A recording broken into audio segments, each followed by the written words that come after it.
담배꽁초로 인한 화재 비율 혹은 빈도는 어느 정도인가요? 화재는 전기 화재, 기계 화재, 부주의 화재 등으로 구분하는데 담배꽁초로 인한 화재는 부주의 화재에 속합니다. 대구와 전국 단위로 나누어 설명드리겠습니다. 대구의 경우 부주의 화재는 여러가지 화재 중 43.2%로 가장 높고 그 다음이 전기, 기계 화재가 차지하고 있습니다. 또 부주의 화재 중에서도 가장 높은 빈도를 차지하고 있는 것이 담배꽁초로 인한 화재이고 39.9%입니다. 이를 이어 음식물 조리로 인한 화재가 차지하고 있습니다. 전국 단위 또한 부주의로 인한 화재가 46.5%로 가장 높은 빈도이며 그 중에서도 담배꽁초로 인한 화재가 31%로 가장 많이 나타납니다. 담배꽁초 화재 중 많은 유형을 차지하는 것은 무엇인가요? 대부분의 담배꽁초로 인한 화재는 외부에서 발생하는 쓰레기 더미 속 담배꽁초 투척으로 인한 화재입니다. 쓰레기 더미 혹은 뿔밭에 불씨가 붙어있는 담배꽁초를 투기하여 화재가 발생하곤 합니다. 현재는 모든 실내구역이 금연구역으로 설정되면서 과거에 자주 발생하였던 내부 화재는 점차 줄어들고 있는 추세입니다. 그러나 간혹 화장실에서 흡연한 후 불씨가 남은 꽁초를 휴지통에 투기하여 화재로 이어지는 경우가 종종 발생하곤 합니다. 담배불이나 꽁초로 인한 화재를 진압하러 가셨던 사례에 대해 설명해 주실 수 있나요? 집안 내부 화재 신고로 출동했던 적이 있습니다.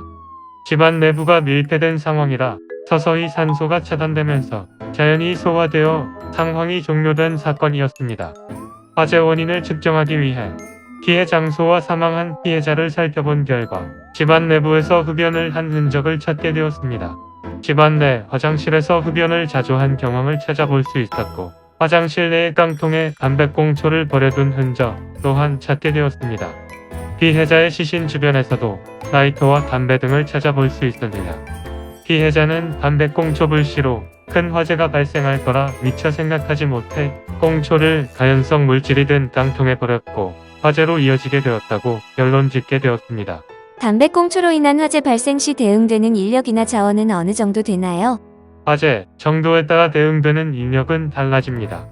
우선 신고가 접수된 이후 단계별로 출동 단계와 대응 단계로 구분됩니다. 출동 단계에서는 여러 센터와 구조대가 함께 움직입니다. 화재가 더 큰 경우에는 대응 단계에 해당하며 1, 2, 3단계에 따라 단일 소방서, 인근 소방서와 함께 전국 단위로 출동하게 됩니다.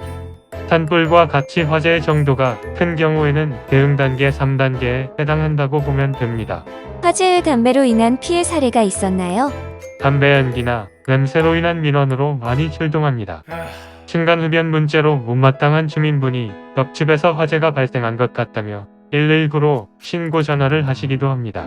신고를 접수받고 소방차가 출동하는데 소방관과 여러 소방차가 몰려드는 것을 이용해 흡연자에게 경고하기 위해 신고를 하시는 거죠.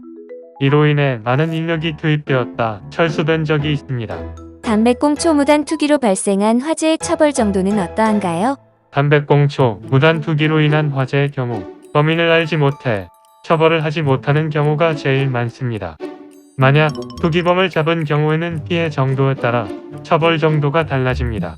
단순히 쓰레기를 버리는 것에 그친 것이 아니라 화재로 이어질 경우 규모나 재산상의 피해 정도에 따라 경범죄를 넘어 실화죄로 처벌 가능합니다. 여기서 실화죄란 과실로 인하여 현주조 건물 또는 공용 건조물 및 일반 건조물 등에 기재된 물건을 불태운 죄를 말합니다. 만약 화재가 난 건물이 자신의 소유물이라고 할지라도 공공의 위험이 발생한 때라면 범죄로 성립됩니다. 또 민사상으로 손해배상을 해야 하는 일이 생기며 중대 범죄의 원인이 되기도 합니다. 어떤 장소에서 흡연하면 큰 화재로 이어질 것이라 생각하시나요? 위험물이나 화기 취급 장소, 가을철이나 봄철 산속에서 흡연을 하는 것은 굉장히 위험하다고 볼 수 있습니다. 사실 어떤 장소에서는 불이 날 위험이 있기 때문에 흡연을 할 경우에는 항상 조심해야 한다고 볼 수 있습니다. 담배꽁초로 인한 화재를 예방하기 위해 가장 주의해야 하는 점은 무엇인가요? 가연물이나 위험물 근처에서 흡연하는 것을 피해야 합니다. 가연물이란 불에 잘 탈 수 있는 물질이나 물건을 말합니다. 요새 금연구역이 많아져서 흡연자분들은 힘드시겠지만 화재 피해를 예방하기 위해 흡연 장소로 지정된 구역에서만 흡연을 하셨으면 합니다. 또 담배꽁초를 제대로 끄지 않고 하수구에 버려 화재로 이어지는 사례도 종종 있으니 흡연 후 담배꽁초 불씨를 확실히 꺼주시면 화재를 예방할 수 있지 않을까 합니다. 인터뷰에 흔쾌히 응해주신 대구 중부 소방서에 근무하시는 모든 소방관분들께 감사의 말씀드립니다.